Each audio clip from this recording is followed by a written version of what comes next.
Hey guys, I'm back with days 4, 5, and 6 of my 31-day horror challenge. I got three movies here I'm going to talk to you about today. So first up, I have a double feature DVD, and it's got two movies on it. It's got The Initiation and Mountaintop Motel Massacre. Now the first film that I watched in this double feature set was The Initiation. Now, from the title, you'd think it'd be like a kind of like an occultish type of horror movie about like the sorority that's probably headed up by the devil or something like that. But this movie is really a slasher film with little tinges of giallo mixed through it. Basically, this movie is about a girl played by Daphne Zaninga. Now, she used to be in Melrose Place, and I think she was also in the Fly sequel with Eric Stoltz. So basically, this girl has been traumatized by this event that happened in her past that caused her to lose her memory. And there's a killer on the loose that's killing people close to her. Um, this is an interesting film in the sense that it kind of does things a little bit differently from the average slasher film. Like, it doesn't really stay in one location at the beginning.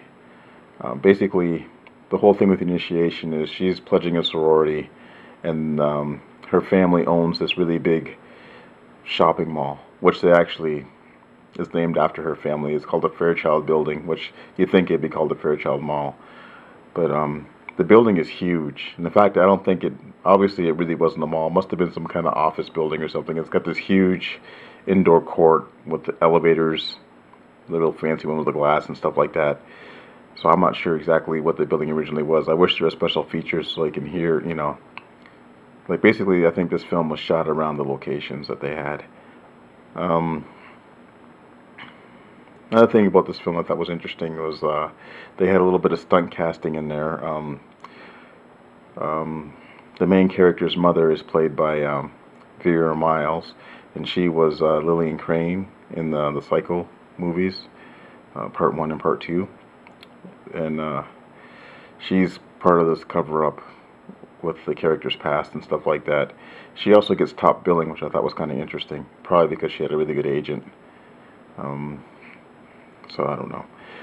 But the killer in this movie kind of changes up on the weapon. Like the first three kills in this movie is like a gardening instrument, like almost like a claw. And then once they get into the mall, which is like the last third of the movie, the killer starts varying up on the weapons. First it's like a knife, and then there's like a kill with a bow and arrow, and then it moves on to like a spear gun, which was kind of interesting. Um, I don't know. It's really odd that they would do that. Usually, when the killer has the weapon, it's usually stick with the weapon. Now, there is some kind of clues to who the killer is, and there's like a couple of decent red herrings in it. But you'll probably figure it out just by the clues in the movie. Like there's lots of imagery with the mirrors and stuff like that, with characters looking in the mirrors and getting all kind of weird. Um,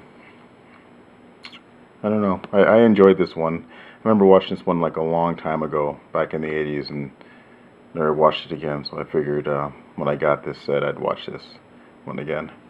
Alright, so let's go on to the next movie. Okay, and that's Mountaintop Motel Massacre. And this is a really oddball slasher movie.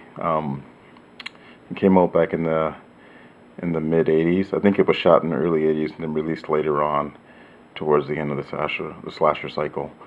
This movie is about this middle-aged woman who's like an ex-mental patient who one day flips out on her daughter when our daughter's holding like a seance, and her weapon of choice is like a little handheld sickle, and she goes down into the crawl space under her house, and she sees her daughter having a seance, and she flips out, starts slashing at everything, and ends up killing her daughter. And the police show up, and then I don't know how she passes it off as an accident, but they kind of believe her, which they really shouldn't, because they knew she came from a mental hospital at some point. But they let her go back home, and she's also running a hotel, and all these guests come. And then she starts hearing her daughter's voice telling her to kill all the guests. So she starts putting bugs and snakes and stuff in their rooms, and the rooms are kind of set up almost like a bunch of cabins, like all in a row. And I don't know, this movie's okay. Well, the problem that I had with it was since the killer was a woman, and especially like a woman that's in her 60s, that you'd think that they'd be able to fight her off, but the people for the most part are pretty ineffectual when it comes to that. And one thing I did like about this movie is like when the sheriff finally shows up, he doesn't get killed off right away. Usually in these movies, when the authority figure shows up, they're usually pretty much useless when they finally get there. You think, oh, they're going to help, and then they end up not doing much. There is a kind of weird twist towards the end of the movie. I don't know where they were going with it. If you've seen the movie, you know what I'm talking about. But I don't know. Alright, let's go on to the third and final movie for this video. And that is Return to Sleepaway Camp. Originally, I've had this movie for a very long time, like 4 years. Never bothered to watch it, but Aaron Pinn, remember, he talked about it once at the end of one of his videos and saying how awesomely bad that the movie was. So I figured, I got really curious and I started watching it. And but judging by the cover art, it looks like your standard slasher movie. But this movie is totally delirious. It's like the nicest thing I ever seen. I wish the artwork actually matched how crazy this movie is.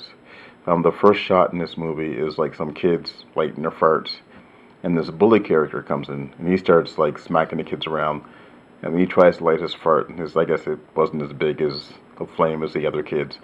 My first thought when I saw this kid was like, I hope this kid dies first. But it turns out that this kid is actually the star of the movie, and he's being picked on by pretty much everybody in the school, and you want to feel bad for him, but the problem is he's also a bully, and he's bullying the kids that are smaller than him. And he's such a weird kid. He's really obnoxious. It's really weird, but it's also like a kind of good kind of weird. Like he's like, his only friends are these frogs that he has near the pond, which I thought was kind of weird.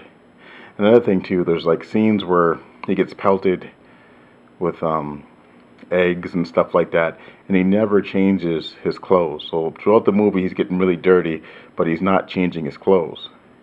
And like one of the characters even mentions the fact that he's not changing his clothes. The weird thing about this movie is it doesn't really follow any of the other Sleepaway Camp sequels. This is almost like a reboot sequel, kind of like Halloween H2O, you know, where you pretty much knew who the killer was in Sleepaway Camps Part 2 and 3, and once they did the big reveal at the end of the first movie, where this one goes back to a whodunit thing, but you'll know who the killer is within the first 5 minutes of watching this movie. They try to hide it, but I think it kind of makes it kind of worse. And there really isn't that many red herrings in this movie. There's 2 red herrings, but you'll see through that right away. The kills are pretty decent in this one. The movie is very, very silly, but I had a really good time watching it, and I wasn't bored. There's no nudity in the movie, but this girl right here, she's pretty stacked, and she has a lot of running scenes. So there's always that. Another thing I liked about this movie is this one was a direct sequel to the original, so that pretty much gives a little bit away in terms of the ending. But if you watch this film, make sure you watch the very end, because there's a post-credit sequence. Alright guys, I guess that's it for my latest watches for the 31 Days of Horror. Thanks for watching guys, and I'll talk to you all later.